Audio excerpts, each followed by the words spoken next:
I'm going to answer the proverbial question today of what happened to your libido? Where is it? Well, I'm going to find it today on our Autoimmune Table Talk.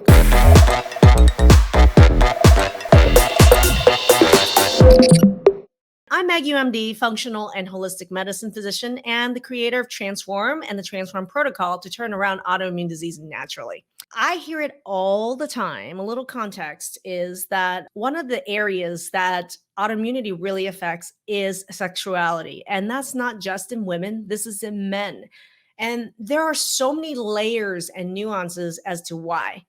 And as it is, you guys already know autoimmune disease is like the invisible illness. Very few people, most people don't have an external sign of autoimmunity going on or a tag that says I have autoimmune disease going on. So to me, it's like a silent disease, right? In a lot of ways.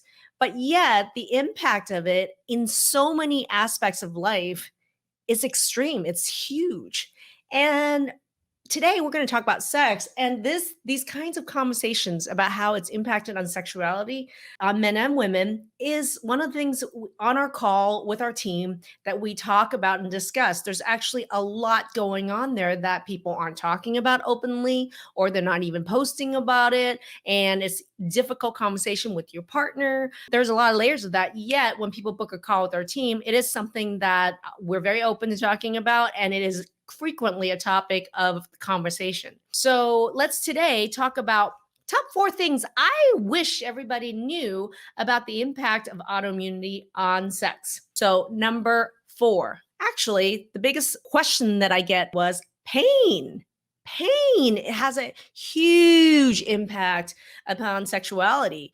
And there's many ways with which pain itself impacts. And number 1, if you think about it, is just that if your joints hurt, right? If you actually have physical pain, your back, your neck, your joints, if they hurt, a lot of people are not going to be able to engage in any activity, much less sexual activity, because of the limitations of pain, right? So physical pain isn't a small deal. It's actually a big deal. And in the realm of autoimmunity, there are many different diagnoses and even lack of diagnoses that cause pain. And in fact, I'm going to tell you that I know for a fact that at least 90% of autoimmune disease will impact in some way on pain. And pain 100% will impact upon your ability and your desire to have sex. So one of the biggest causes of a lack of libido in men and women is physical pain. If you're in pain, you're not going to want to have sex. You don't even want to think about it. It's like, forget about it, right? What can you do about it? For me, if you haven't seen some of our trainings that I've done tons of video trainings around what are some mechanisms that causes pain and autoimmunity that you can reverse. So if you have pain and you feel like it's impacting your life, could you tell me a little bit in the comment section, what are some of your symptoms that has impacted your pain, and how has it impacted on your life in general? Type it into chat, give us some comments in the comment section. I also have a pain protocol that you can download. And if you're interested in downloading the pain protocol, it goes through some of those pain supplements that I do recommend that are helpful in pain, along with, of course, our program, Transform Autoimmune, to really end the cause of the pain, right? I'm not just interested in band-aiding the pain symptoms, whether it's green medicine or real medicine. I really do want to work on ending what's causing the pain. So I have tons of trainings around pain and the root causes of pain. If you're interested in getting more resources around pain, type in chat some of your details, and that'd be super helpful. The other way that pain can impact upon sexuality is vaginal pain. So vaginal pain can cause definitely a lack of libido. If it hurts, you ain't going there. Nobody else is either. So it's really important to think through that there are actually many autoimmune diagnoses that actually can cause vaginal pain. Of course, we're going to think hormones, and we will get to that. But there's some less obvious reasons why there could be vaginal pain, okay? So number 1 is going to be, believe it or not, there are actually autoimmune diseases that impact your body's ability to make lubrication. So if you even think about Sjogren's, you think about Crest syndrome, there's a lot of autoimmune disorders that are linked with more dryness in the mouth, secretion, saliva creation, but it can also impact upon your ability to make lubrication and mucus. So that is why that one of the mechanisms is autoimmune attack against your liquid makers cells.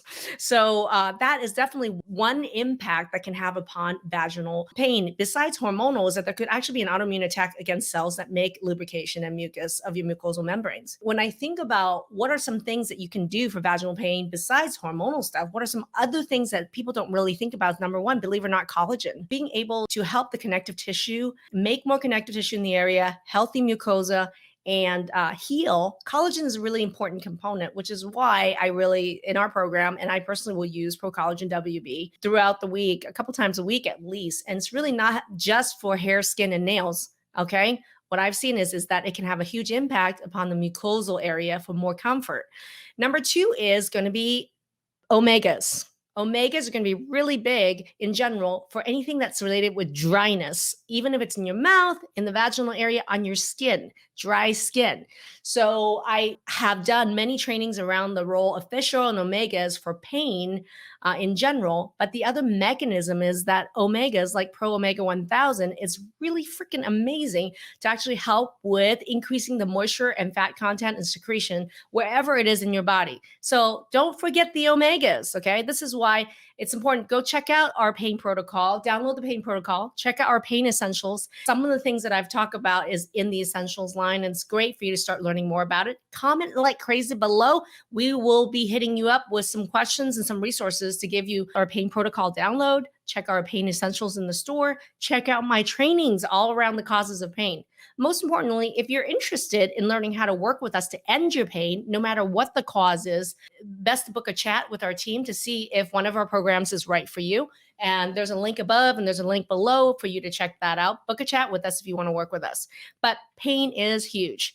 And finally, in the realm of pain, a couple things I want to bring up is that neuropathy, meaning that autoimmune attack against nerves, okay, can actually cause pain as well. So how many of you are dealing with vulvodynia, which is pain in the vaginal area? Neuropathy can also cause numbness, tingling, just vibrational sensations that are really weird.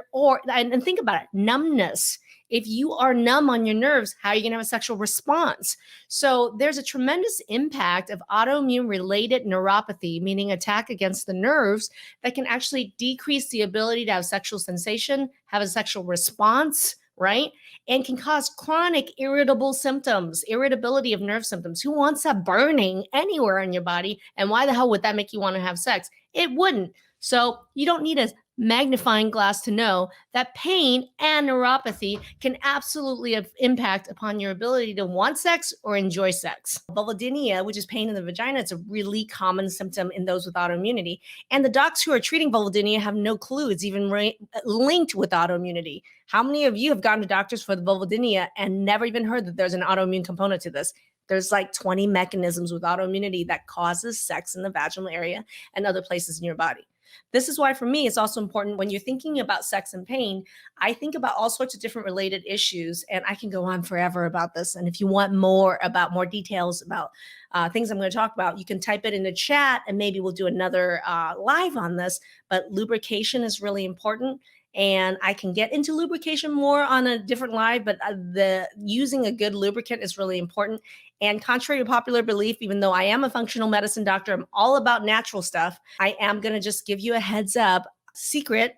The lubrication type that I recommend is not water-based, is actually silicone-based. I think silicone-based lubricants are going to be way better way to go. And there's a variety of reasons I won't go into on this live. But if you want more information about more sexual stuff, type in the chat more about sexual stuff. The other thing is there's going to be also aids to help in positioning that are going to be important. Positioning, especially when you're having pain, physical pain, certain positioning can be really important. And then believe it or not, there's actually a lot of sexual ergonomic aids that actually help you get into certain positions that make it less painful for joints or to bear weight on different sides or different areas of your body, instead to be able to enjoy sex again. Yes, there are aids to actually help in sexual positioning, and you can definitely find them all over the internet. I won't go into all these details right now, but it's very important in maintaining a healthy sex life when you're trying to deal or manage pain. What is the number 3 thing I wish all of you knew had the biggest impact upon your libido? GI symptoms. Yeah, GI symptoms, gut symptoms. Think about this. If you're nauseated and you want to throw up all the time, if you have gas, bloating, diarrhea, constipation. Does any of that make you want to have sex? The answer is hell no. If there's one symptom that makes me not want to have sex would be GI symptoms. And that's why for me, like people with autoimmunity are particularly prone to having a lot of food reactions and problems with digesting their food, food allergies, and a lot of gut symptoms, right? Even if you don't have an autoimmune disease that's related with your gut, like ulcerative colitis or Crohn's, I don't care if you have Hashimoto's, fibromyalgia, or no diagnosis. How many of you out there have GI related symptoms I just mentioned? And you know the truth, it's really impacted on your desire to have sex. Okay. That is the clear, not tonight. Okay. So, what can you do about that? Well, number one, believe it or not, you can actually digest your food better. Yeah, you can, and you should. Actually, this number one on this is huge. Nobody is talking about the role of digestion in autoimmunity. I am. But getting a good digestive enzyme, especially a multiphasic digestive enzyme, super helpful to digest food because there's all these different phases of digestion. And it starts with chewing. So if you make sure each bite you chew at least 10 times, it's going to be super helpful.